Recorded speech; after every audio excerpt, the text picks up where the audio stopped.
할렐루야. 오늘 참 좋은 날입니다. 하나님께서 오늘 우리에게 드없는 맑은 날을 허락해 주었습니다.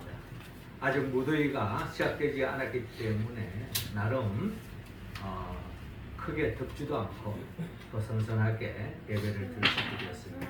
특별히 오늘은 교회 절기적으로 삼위일체 주일입니다. 삼위 하나님, 삼위일체 되신 하나님을 신앙하면서 삼위 하나님이 기뻐하는 삶을 통하여 하나님께 영광 돌리고 삼위 하나님을 통하여 얻는 그 복을 우리가 일상 속에 충만히 받아 누려 매일매일 하나님의 날을 누리고 전파하며 또 복된 삶을 열어가는 우리 모두가 되기를 주의 이름으로 축원합니다. 어느 시골에 큰 잔치가 벌어졌습니다.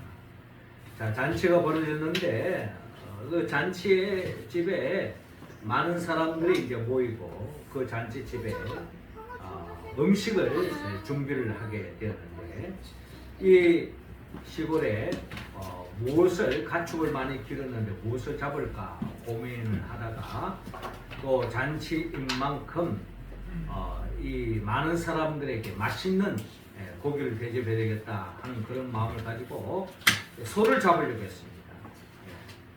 소를 잡으려고 하더니 소를 잡으려고 소에게 다가갔는데 소가 하는 말이 주인님 저를 잡으면은 어떻게 됩니까? 이제 올 농사는 어떻게 하시려고 그러십니까? 밭가리도 해야 되고 묵은 짐도 날라야 되고 제가 할 일이 한두 가지가 아닐 텐데 저를 잡아먹으면 이제 농사를 어떻게 지을 겁니까?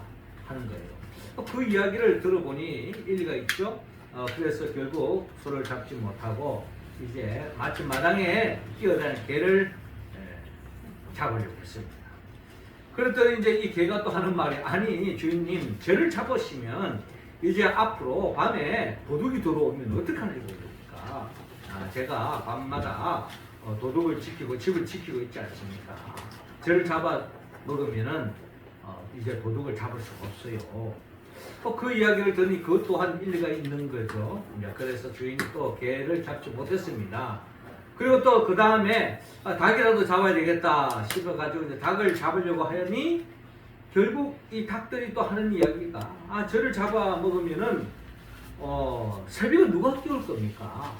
제가 새벽에 닭울음소를 내어서 주인님이 일찍 일어나서 농사도 짓고 또 알찬 하루를 열지 않습니까? 근데 이제 새벽에 누가 깨울 겁니까? 하면서 또 이야기하는 거예요. 그 말 들으니까 또 나름 일리가 있는 거예요. 나름대로 다 자기 주어진 일이 있고 자기가 맡은 사명을 감당하고 있기 때문에 결국에는 주인이 이와 같은 가축을 잡을 수가 없었습니다. 근데 가만히 보니까 집 한쪽 구석에 늘 먹기만 하고 특별히 하는 일 없이 먹기만 하는 돼지를 보게 되었습니다. 그래서 이 돼지에게 다가가서 이 돼지는 뭐 할 말이 없는 겁니다. 그냥 계속 지금도 먹고만 있는 거예요. 그래서 이제 주인이 이 돼지를 잡아서 먹으면은 뭐 특별히 뭐 집에 특별히 애로사항도 없고 뭐 문제도 없겠다 싶어가지고 돼지를 잡아서 그 잔치집에 맛있는 돼지고기로 돼집에서 아주 즐거운 잔치를 이루었다 하는 그런 이야기가 있습니다. 이 이야기를 통해서 우리가 알 수 있는 것은 누구에게나 나름의 다 사명이 있죠. 물론 돼지도 사명이 있습니다. 부지런히 먹고 살찌워가지고 많은 맛있는 고기를 이렇게 주인에게 제공하는 것. 이게 어떻게 보면 그의 사명일지도 모릅니다. 그러나 특별히 한 일이 없이는 사명을 찾지 못하고 또 사명을 이루지 못한 사람은 결국에는 죽음과 같은 인생을 살아갈 수밖에 없다 하는 그런 이야기를 우리가 가져볼 수가 있는 것입니다. 우리가 잘 아는 테레사 수녀님은 이런 이야기를 했어요. 사람의 성공 비결은 부귀영화에 있는 것이 아니고 자기 사명이 무엇인지 사명을 깨닫는 데 있으며 그 사명을 위해서 최선을 다하는 것이다 라고 이야기한 바가 있습니다. 자기 사명을 깨닫고 자기의 사명을 위해서 최선을 다하는 사람, 그게 가장 성공한 인생이요 행복한 삶이다 라는 테레사 수녀의 이야기인 것입니다. 그리고 카를 힐턴은 인생에 있어서 가장 행복한 날은 자신에게 주어진 사명을 발견하는 날이다 라고 말했습니다. 그러니까 내가 존재하는 이유, 내가 왜 이 세상에 태어났는가, 왜 내가 존재하는가 하는 것은 결국 내가 왜 사는가에 대한 그 존재의 의지, 즉 사명을 깨달았을 때 이것이야말로 인간이 사는 데 있어서 가장 행복한 순간이다. 이것을 깨닫는 것이 가장 중요하다. 이제 그런 이야기겠죠. 리빙스턴은 사명을 가진 사람은 그것을 실현할 때까지는 결코 죽지 않는다라고 이야기하고 있습니다. 그렇습니다. 이런 이야기를 하는 것은 결국 하나님께서 우리 각자에게 다 나름의 사명을 주셨다는 것입니다. 하나님이 우리에게 주고자 하는 사명도 있다는 거죠.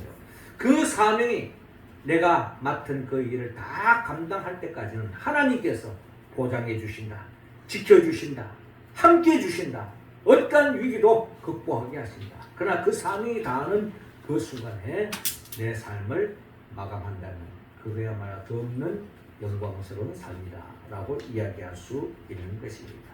케고르는 온 세계가 무너진다 해도 내가 꽉 붙잡고 놓을 수 없는 인연, 내가 그것을 위해 살고 그것을 위해 죽을 수 있는 사명을 나는 찾아야 한다 라고 이야기한 바가 있습니다.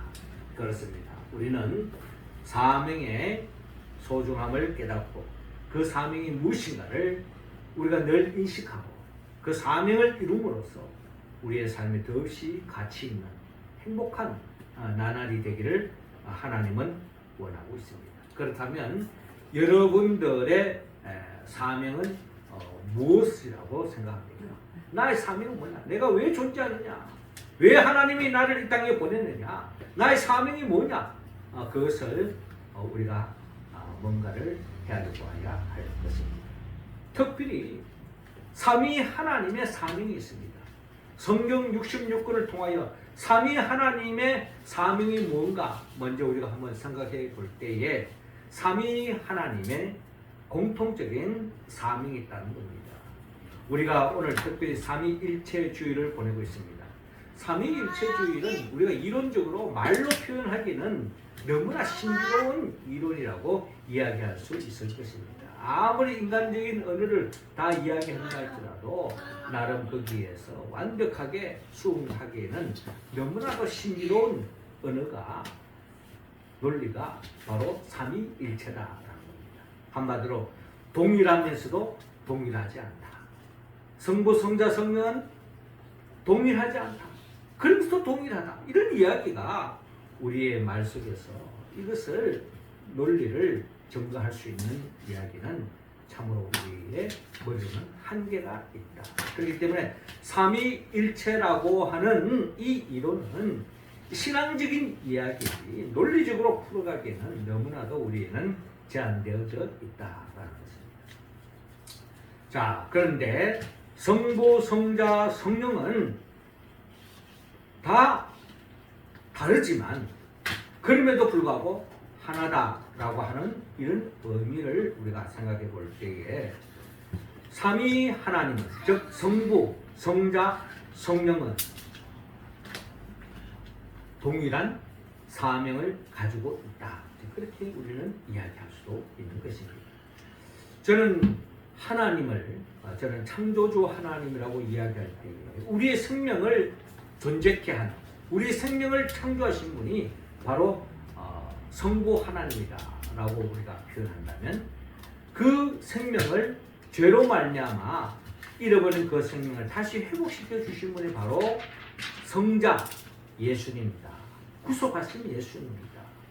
그런데 그 구속된 그 생명을 다시 영원토록 보존해 주시는 분, 지탱해 주시는 분, 그게 바로 성령 하나님이시다. 그렇게 우리는 이야기할 수가 있는 것입니다. 그래서 결국 성부, 성자, 성령의 하나님은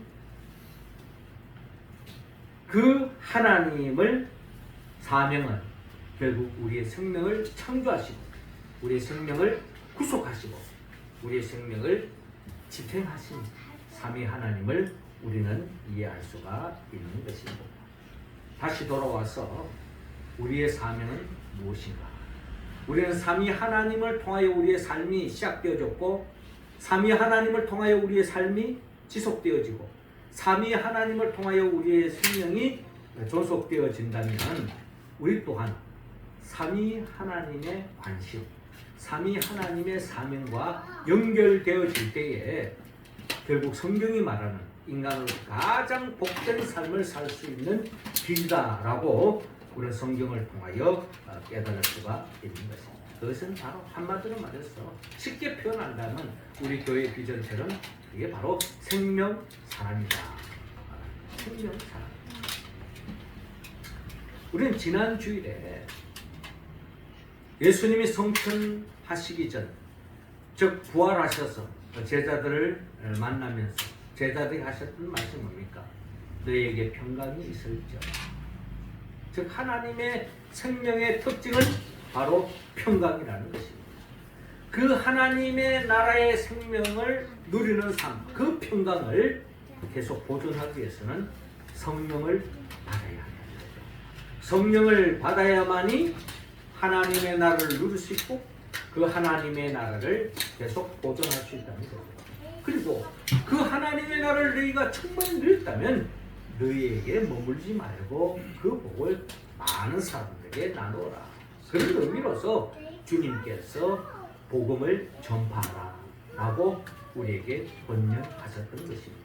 자, 이 말씀을 어떻게 본다면 우리 각자에게 향한 하나님이 우리에게 주신 사명이다 라고 이야기할 수 있겠고요.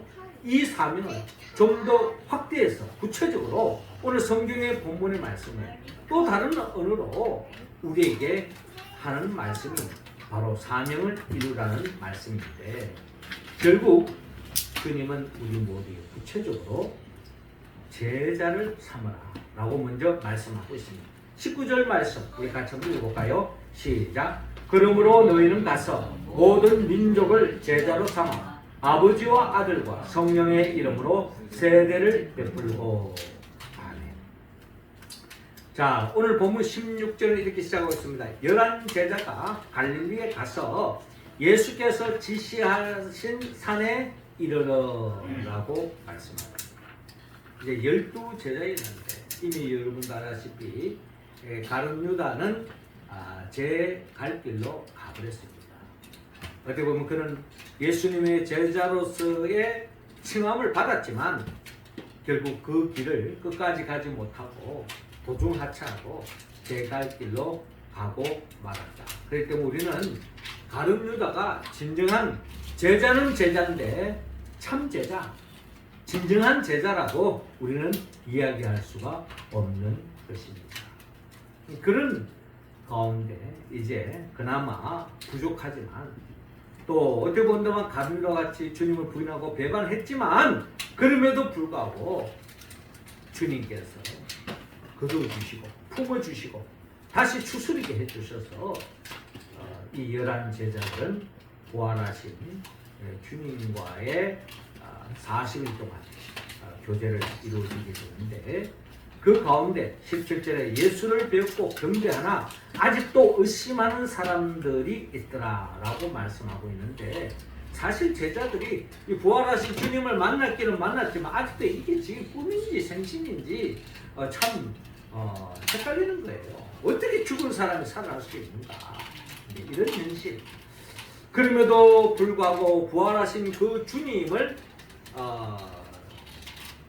그렇게 대면하고 있지만 그럼에도 불구하고 또 언제 어느 순간에 유대인들에 의해서 로마 사람들에 의해서 죽음을 당할지 모르는 그런 불안 속에 있었던 것이 바로 이 순간에 예수님의 제자들의 마음 상태였다라고 우리는 헤아려 볼 수가 있겠습니다.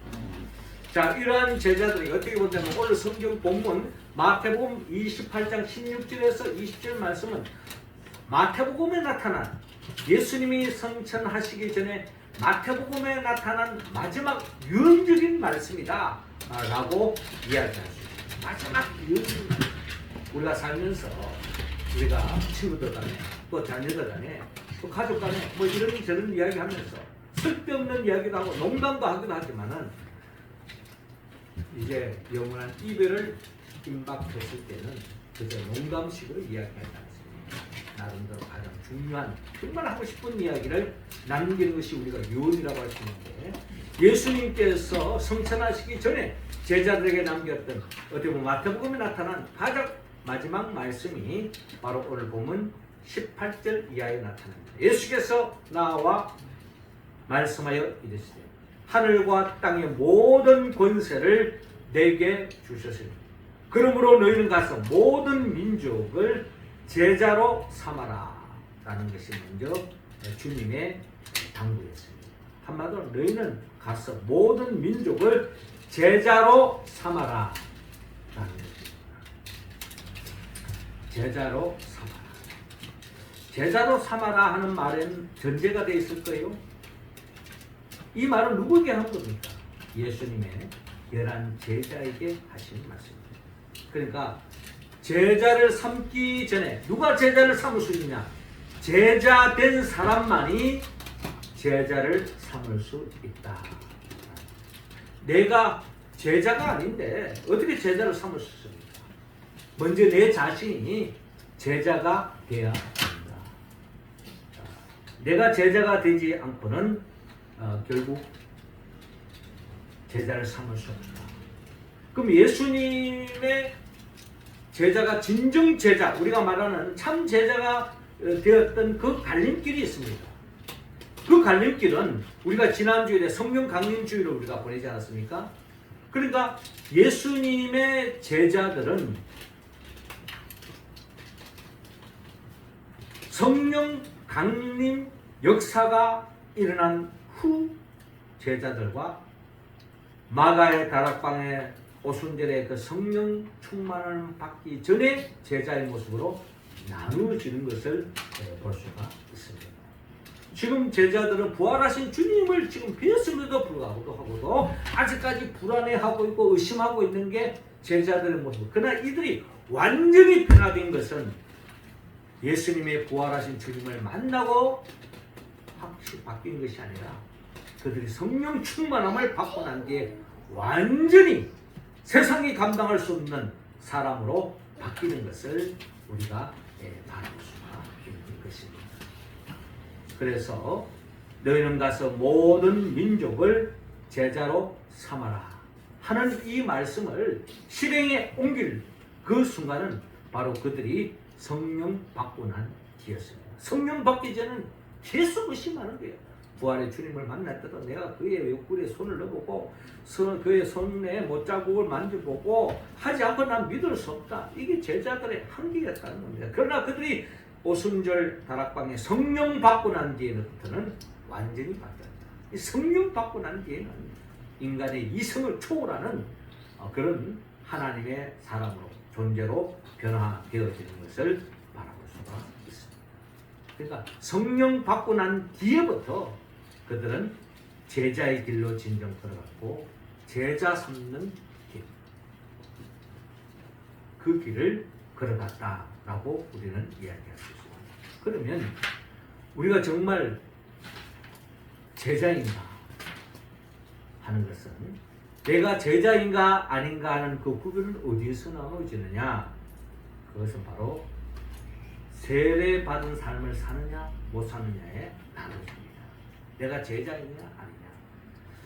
오늘 본문 19절을 보니까 하나님 우리 모두가 세례를 베풀기를 원합니다. 19절 우리 같이 함께 봅시다. 시작. 그러므로 너희는 가서 모든 민족을 제자로 삼아 아버지와 아들과 성령의 이름으로 세례를 베풀고 아멘.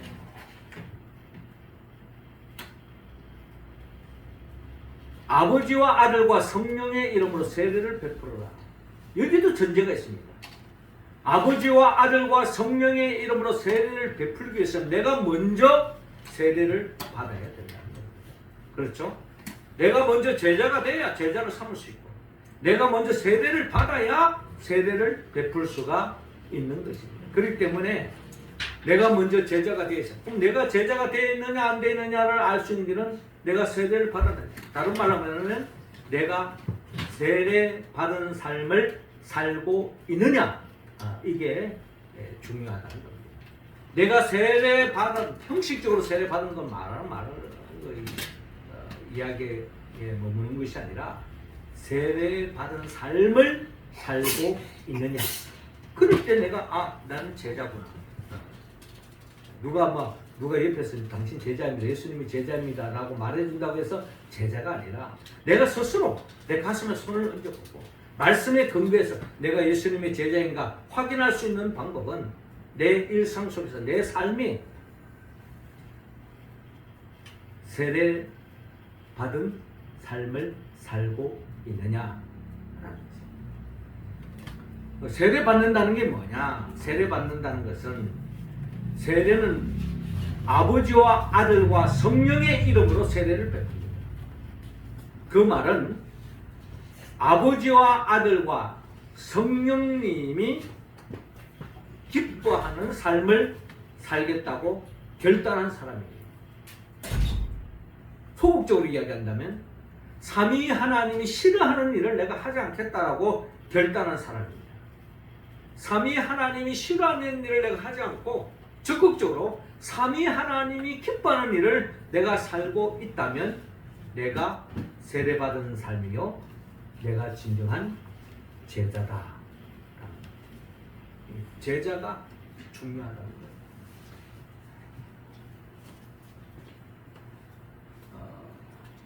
우리의 관심은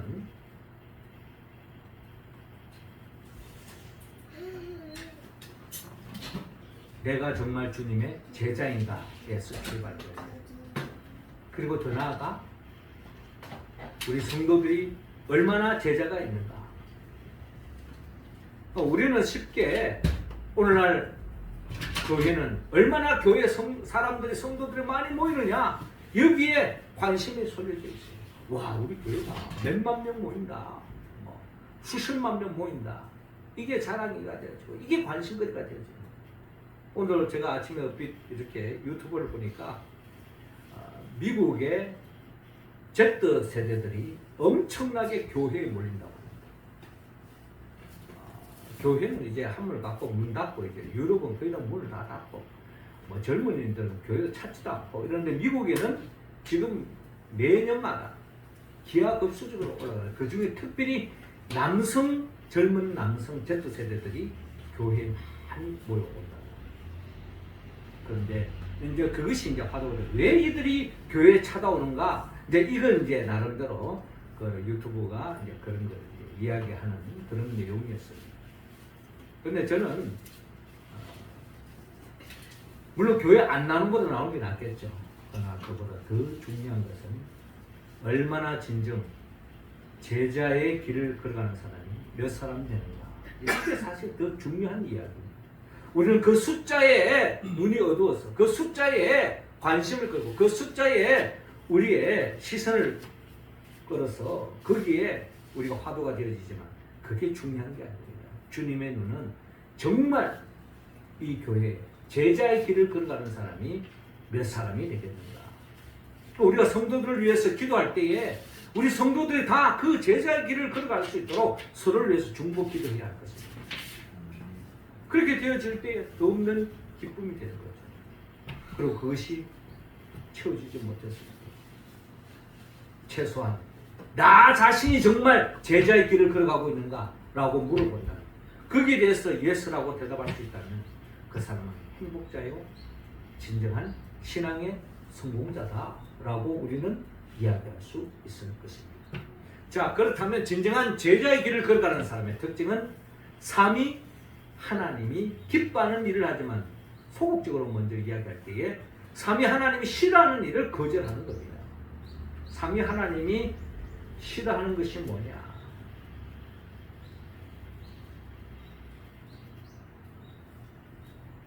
야고보서 4장 4절에 보면 간음하는 여자들이여 세상과 벗된 것이 하나님의 원수임을 알지 못하느뇨. 그런즉 누구든지 세상과 벗이 되고자 하는 자는 스스로 하나님과 원수되게 하는 것이니라 라고 말씀하고 있습니다.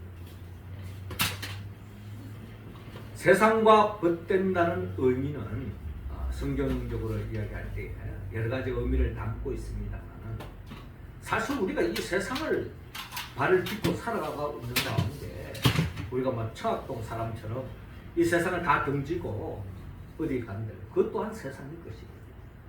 그러나 성경을 통해서 우리가 이런 속에서 내가 정말 세상을 내가 벗되어 살고 있지 않는가라고 우리가 점검할 때가 있는데 가장 기준이 될 수 있는 이야기는 내가 하나님보다 세상을 더 사랑하고 있지 않는가 우리가 생각해 보는 것이 아주 건강한 자세다라고 우리는 이야기할 수 있을 것입니다. 끊임없이 나의 관심, 나의 시간, 나의 물질 하나님을 위해서 쓰느냐 세상을 위해서 쓰느냐 하나님과 세상 것에 더 시간을 쏟고 관심을 갖는다면 나는 진정한 세상과 벗이 되어져 있다라고 우리는 이야기할 수 있을 것입니다. 그러나 우리가 세상 일에 몰두하고 세상 일에 관심을 가지고 열심히 하지만 그러나 그보다 더 그의 나라와 그의 의를 구하고 하나님이 사랑하고 하나님이 기뻐하는 삶을 산다면 결국 우리는 세상과 벗된 삶이라고 이야기할 수는 없을 것입니다. 그러므로 우리는 끊임없이 내가 하나님을 더 사랑하느냐 세상 것에 더 기대를 걸고 있느냐 우리 자신을 늘 점검해 보아야 할 것입니다. 이런 이야기는 우리가 성경에 아브라함과 롯과의 이야기를 통해서 우리는 이야기해 볼 수 있습니다. 아브라함도 하나님의 말씀을 쫓아 나갔던 사람입니다. 롯은 하나님 말씀보다는 하나님 말씀 쫓아가는 아브라함을 쫓아갔던 사람입니다. 그런데 그들이 어찌됐든 하나님의 인도하심 속에 살아가는 가운데 엄청난 불을 축적합니다. 그렇지만 불을 축적하면 할수록 갈등이 야기되어져요.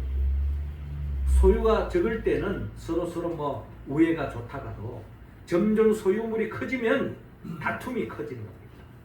자기의 소유물을 더 크게 여겨지는 거죠. 인간관계보다는 소유를 더 크게 여겨지는 겁니다. 그러면서 민감해지는 거죠.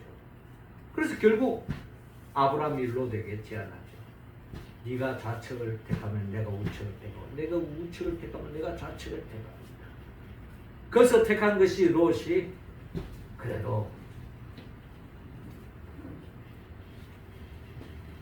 자기가 양보할 줄 모르고 그 당시에 에덴 동산같이 아름다운 소돔과 고모라 땅을 차지했던 것입니다. 살기 좋은 곳, 세상적인 기준으로 봤을 때 더 좋은 곳을 택했던 것입니다. 그 결과는 어떻게 됐습니까? 결국 소돔과 고모라 땅은 살기 좋은 땅이었지만 거기에는 세상에 푹 빠지면서 세상 재미에 빠졌어요. 결국에는 세상 재미는 죄를 몰고 오고 결국 멸망의 길로 떨어진 것을 볼 수가 있습니다. 소돔과 고모라 땅이 유황 불의 심판을 받지 않습니까? 그러나 아브라함은 하나님이 더없는 축복의 길로 인도해 주시는 것을 볼 수가 있습니다. 결국 아브라함은 물질도 중요하지만 더 하나님을 중시했을 때 하나님이 책임져 주시고 축복의 길로 인도해 주시지만 롯은 하나님보다 하나님 말씀보다 사람보다 물질을 더 소중히 여기면서 결국 모든 것을 잃고 마는 길로 나가게 된 것을 바라볼 수가 있습니다. 두 번째로 우리는 예수님이 싫어하는 것이 있습니다. 요한일서 3장 8절에 죄를 짓는 자는 마귀에게 속하나니 마귀는 처음부터 범죄함입니다. 하나님의 아들이 나타나신 것은 마귀의 일을 멸하려 하심이니라 라고 말씀하고 있습니다. 예수님이 이 땅에 오신 목적은 마귀의 일을 멸하게 하기 위해서. 마귀의 일이 뭡니까? 죄를 일으키게 하는, 죄를 짓게 하는 거예요. 이게 마귀는 죄에 빠지는 거예요. 죄를 없애는 것. 이게 바로 예수님이 이 땅에 오신 궁극적인 목적이죠. 그 마귀가 하는 일은 뭐냐? 끊임없이 죄를 짓게 하는 것. 성경이 말하는 죄의 개념은 어떤 윤리 도덕적인 이야기만 하는 것이 아닙니다. 성경에서 말하는 가장 큰 죄는 내 힘으로 하느냐, 하나님의 힘으로 하느냐. 이것이 또 중요한 갈림길에 놓여지는 것을 볼 수가 있습니다. 우리가 잘 아는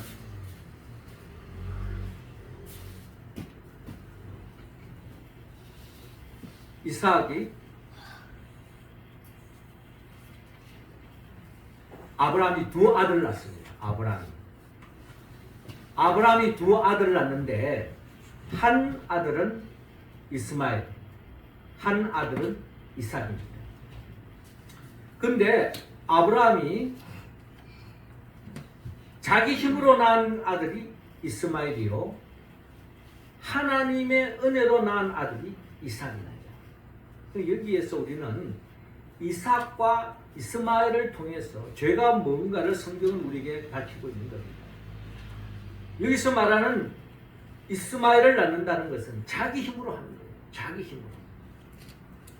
우리가 하나님의 말씀이 딱 주어졌을 때에 내 힘으로 하면 이게 이제 소위 말해서 율법주의자가 되고 공로주의자가 되어집니다. 그런데 하나님의 힘으로 했을 때는 우리는 이것이 바로 복음이 되어지는 거고 은혜로 하는 거죠. 그러니까 어떻게 본다면 우리의 죄의 문제를 해결하는 것도 내 힘으로는 해결할 수 없는 겁니다. 그 내 힘으로 자꾸 해결하려 하는 것은 바로 율법주의가 되어지는 거죠. 결국 하나님은 이삭을 통해서 하나님의 축복이 연결되어지는 것을 알아볼 수가 있습니다. 죄는 윤리 도덕적인 내용을 포함하지만 그보다 더 중요한 것은 끊임없이 매 순간순간마다 내 힘으로 하느냐, 하나님의 힘으로 하느냐, 이게 바로 차이점에 있다. 또 세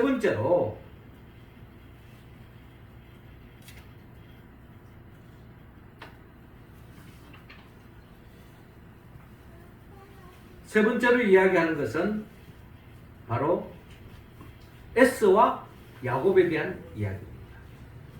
우리가 잘 아는 야곱과 에서, 그러니까 이삭이 야곱과 에서를 낳게 되어지잖아요.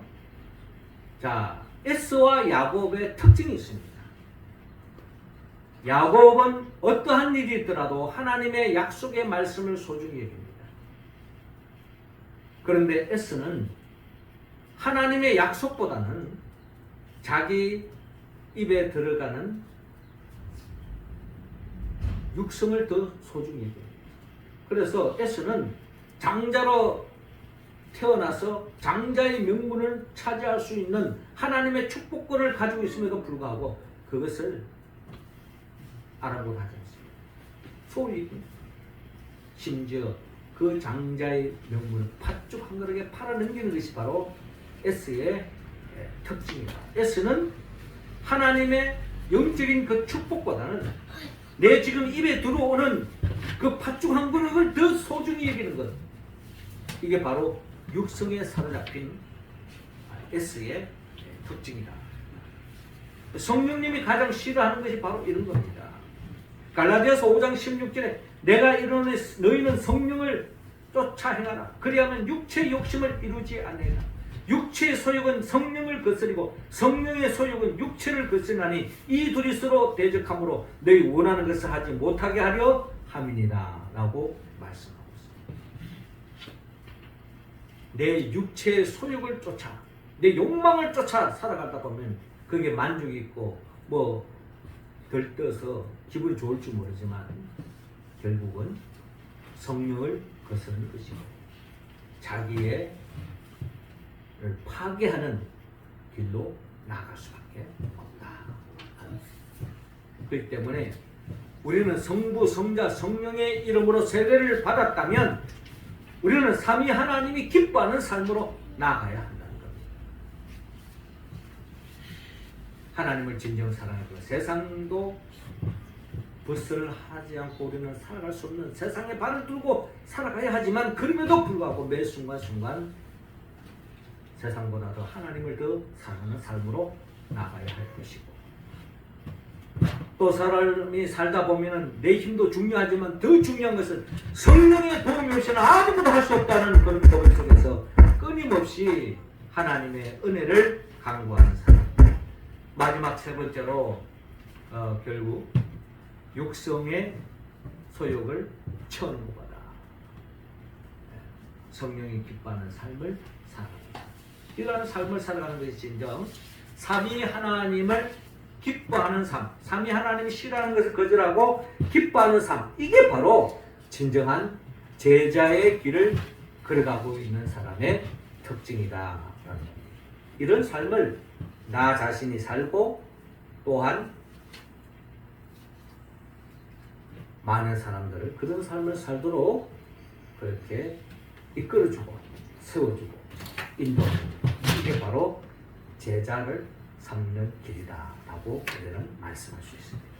마지막 세 번째로 20절에 가르쳐 지키게 하라 라고 말씀합니다. 20절 말씀 우리 같이 읽겠습니다. 시작. 내가 너에게 분부한 모든 것을 가르쳐 지키게 하라. 볼지어다 내가 세상 끝날까지 너희와 항상 함께 있으리라 하시니라. 아멘. 자, 내가 너에게 분부한 모든 것을 가르쳐 지키게 하라. 볼지어다 내가 세상 끝날까지 너희와 항상 함께 있으리라 하시니라 라고 말씀합니다. 자, 이 말씀은 결국 우리가 삼위 하나님이 싫어하는 것을 거절하고 삼위 하나님이 기뻐하는 삶을 살아서 구체적으로 삼위 하나님이 좋아하는 게 뭐냐라고 우리가 생각했을 때에 다시 우리는 복음서를 통해서 예수님께서 우리에게 분부하신 그 말씀을 끊임없이 우리는 반복해서 그 말씀 앞에 우리가 서서 그 말씀을 반추하면서 그 말씀대로 우리가 삶으로 옮기는 삶, 이것이 바로 우리의 진정한 제자의 삶을 살아가는 길이죠. 그러기 위해서 내 자신이 먼저 그런 삶을 본을 보여야 될 것이고 또 그런 삶을 살도록 가르치고 지키게 하는 것, 이게 바로 주님이 우리에게 주신 사명이요 명령이다라는 것을 우리는 본문을 통하여 배워볼 수가 있습니다. 내 마음을 다하고 목숨을 다하고 뜻을 다하여 주 너희 하나님을 사랑하라 하셨으니 둘째도 그와 같으니 내 이웃을 내 자신같이 사랑하라. 즉 삼위 하나님을 사랑하면 결국 내 이웃을 내 몸과 같이 사랑할 수 있다. 예수님은 끊임없이 하나님의 뜻을 헤아리고 나의 원대로 마옵시고 아버지의 뜻대로 하옵소서 끊임없이 기도하면서 하나님 아버지의 뜻을 쫓아갔던 것처럼 우리도 매 순간순간 주님이 우리에게 주신 그 말씀을 우리가 반추하면서 그 말씀을 청렴하면서 그 말씀을 집중하면서 그 말씀이 나의 삶 속에 완전히 배어서 내 삶으로 우러날 수 있을 때 하나님께 영광 돌리는 삶이요 더 없는 하나님의 누리는 삶이요 하나님의 사명을 온전히 이룸으로 덮는 복된 삶이 펼쳐질 것이며 주님이 약속하신 대로 너희와 항상 함께 있으리라. 임마누엘의 축복, 더 없는 축복이 우리에게 임할 줄로 믿습니다. 사랑하는 성도 여러분, 오늘 삼위일체 주일을 통해서 하나님 우리 모두가 삼위 하나님이 싫어하는 것을 거절하고 삼위 하나님이 기뻐하는 삶을 도모하기를 원합니다. 그래서 우리가 먼저 제자가 되어야 됩니다. 제자의 삶을 삼고 제자를 삼아야 합니다. 내가 제자인가? 그것은 바로 내가 세례를 받았는가. 그리고 세례를 받고 또 세례를 베풀면서 그런 삶으로 인도하라는 것입니다. 그러기 위해서는 우리가 하나님의 말씀을 끊임없이 반추하고 가르치고 그 말씀을 지켜나가는 삶. 이제 우리가 오늘 오순절 후 첫 번째 주일을 보내면서 이제 이어지는 오순절 두 번째 주일 계속 이어서 우리가 주님이 대림절까지 오순절이 계속 진행되어집니다. 어떻게 보면 1년의 절반은 예수님의 생애를 다루었다.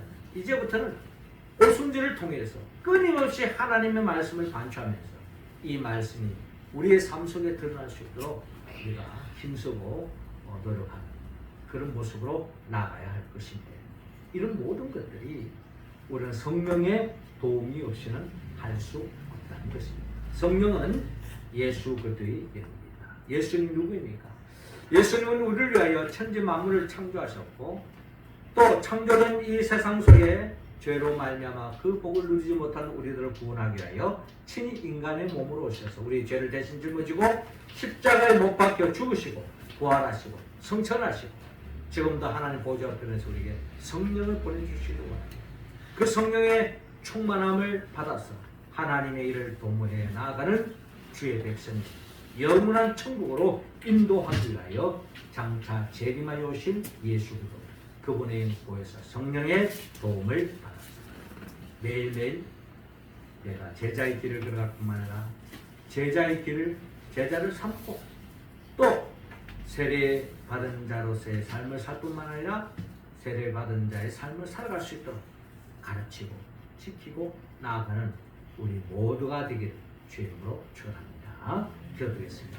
하나님 아버지, 오늘 주님이 세상을 떠나시기 전에 남겼던 마지막 유언적인 그 말씀 우리가 헤아리면서 우리에게 주신 그 유언, 그것이 바로 우리를 향한 하나님의 주신 사명인 줄로 믿습니다. 우리 모두가 제자를 되어서 우리 먼저 세례를 받고 우리 먼저 하나님 말씀대로 지키고 살아서 또 제자를 삼고 세례를 베풀고 가르쳐 지키는 이 사명을 감당해 나가기에 부족함이 없는 우리 모두가 되게 하여 주옵소서. 예수님의 이름으로 기도드립나이다.